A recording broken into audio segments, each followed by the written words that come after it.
Thank you, and good morning for everyone. Isn't it nice that we are together, even it is on the screens? And I must say that we have all getting used to this one. In the beginning, it was whether to start having the telco meetings or should we wait for the get together. And it was a very good decision from the EIF to start a series of these seminars online. And thank you, Maria Rosa and the whole EIF team for organizing this one as well. I'm happy to share with you some ideas on the data strategy as it is now having very soon the last confirmation to be the report, and then very soon we will have the timetable for the deadlines for amendments and so on. But the big picture is that we all know that the strategy commission gave out already in February. It was very timely, even it was days or weeks before the whole COVID-19 really came into the knowledge of every European citizens. And it really shows the need for the readiness for the digitalization that is needed. And it really shows that it is not something on the businesses only or on the industrial scale, nor it's only on the platforms or the consumers and us as a citizens, but it is everywhere in the society.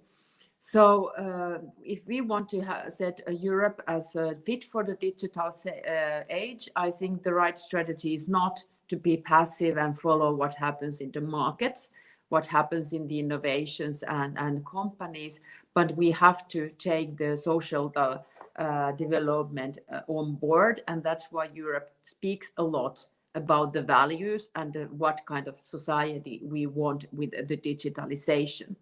But at the same time, we know that COVID also caused a difficult economical situation, and we know that the digitalization is one answer also to boost the economy and make the things better, the more quality decision with the help of AI, and then also the make more effective public services that they do not come too costly, and then the citizens expect that once they get something quick and online and in real time, why not also the services that are not usually thought as a part of the digitalization could be then be online and or they could be in real time.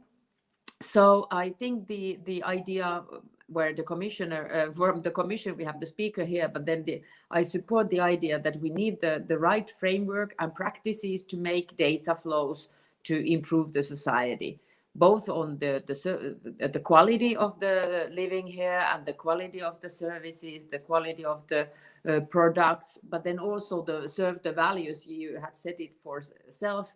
It is that it is the sustainable, it is modern, and it will respect the values such as privacy, and then also more broadly the democratic possibilities for knowledge and information and not biased strategy making. So the values and human rights and human-centric AI, for example, are in the core all the time. So, but how to make the data flow to be used then for the technologies and AIs is a key question in the data strategy. Of course, one answer, which is the self-evident, is the infrastructure, and there Europe has been acting, and I personally was working for the code and telcos know that very well. So then, of course, also the RRF, and then in all the programs that we see for the recovery, the promise that 20% will be for the digitalization is really an investment boom that we can not only to recover, but then build Europe for something new for the next generation EU, as the Commission wants to put it.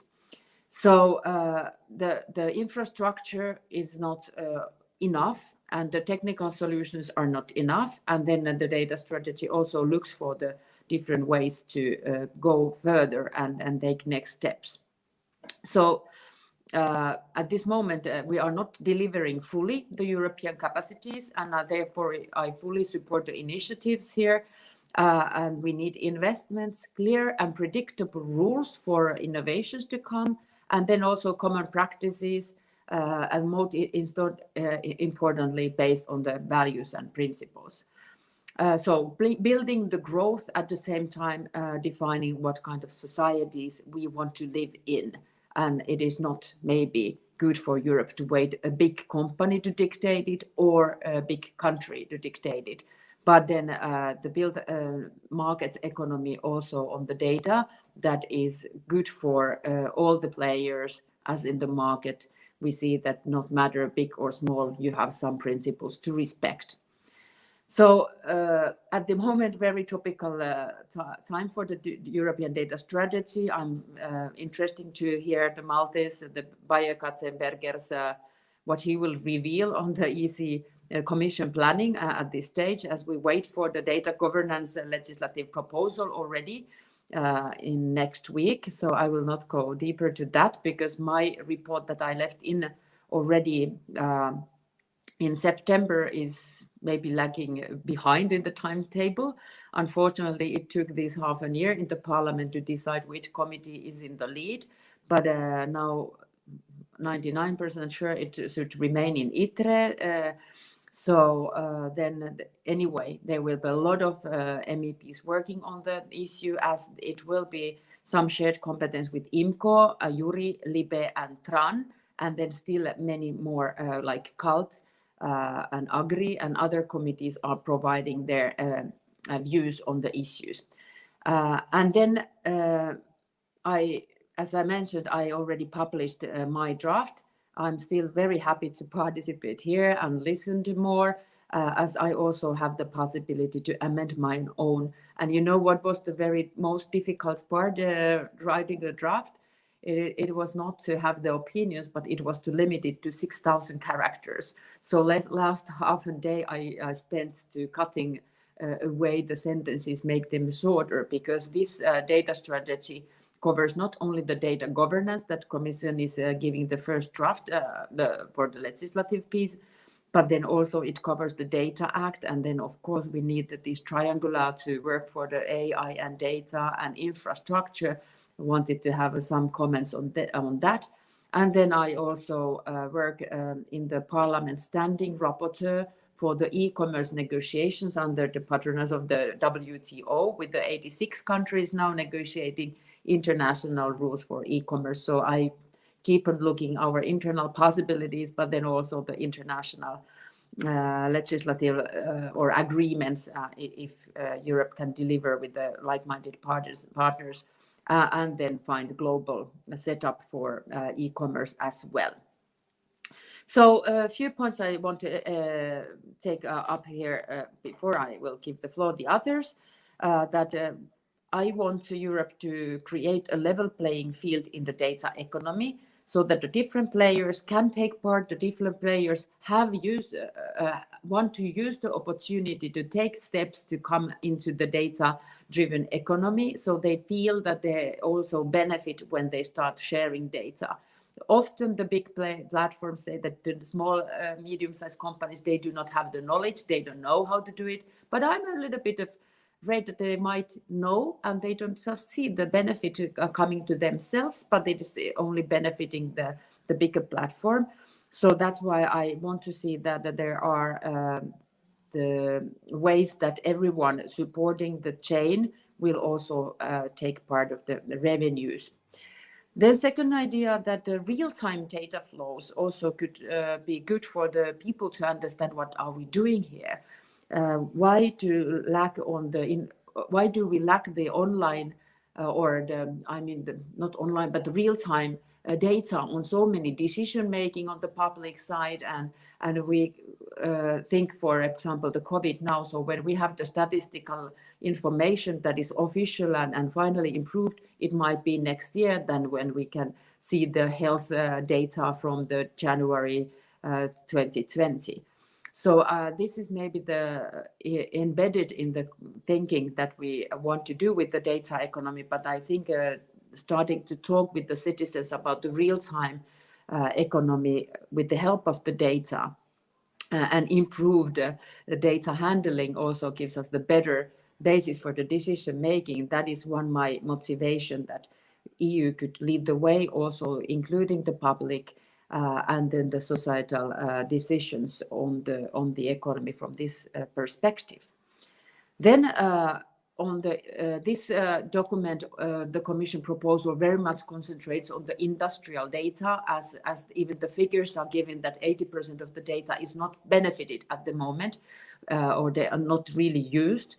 So then how to improve the readiness to open the data for the usage, and then understanding that once you share the data, it has the value only then, and not in the server when it's not used and only stored. It's not value for nothing, not for the service, not for the income for the owner. So how to then tackle the question on the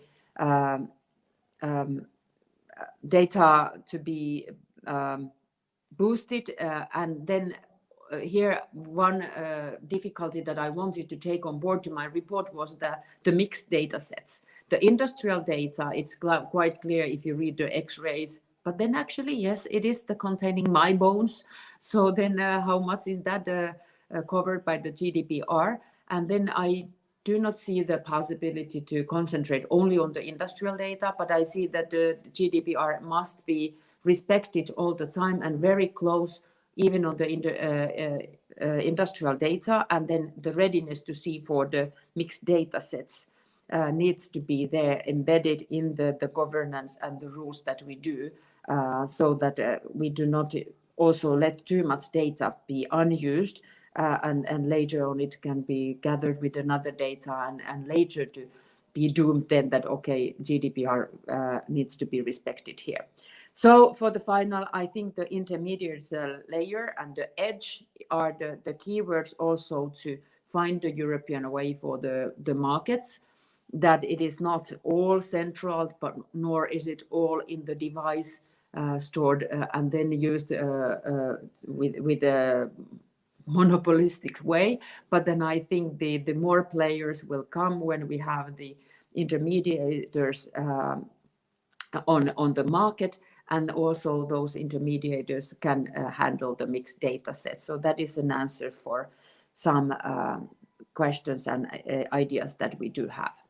So I look forward to the governance proposal, and especially these different 9 strategic data spaces that will be created. And then I have the deep understanding that the exercise we are doing, it's not technical only, nor it is policy making only, but it is both. How the European data economy can be built, and how the different players can take part. Of course, the research and governance and ideas to test are all needed, and at the same time we have to have the capacity, the knowledge on the different sectors of the life. For me, the data economy or the AI is not one center of excellence, but it is the policy that happens on the different fields of economy, and it's easier to try to think what sector might not have data economy or part of the data economy than what could not. So I think it's very broadly taking on board, and that is the need to also us to see that the governance and development is happening in different sectors, and we need to, that's why also the thinking the further with the 9 different data space is the way forward to make it the tools more specific. So with these words, I wanted to just open from my side and ready to take the part of the discussion. Thank you.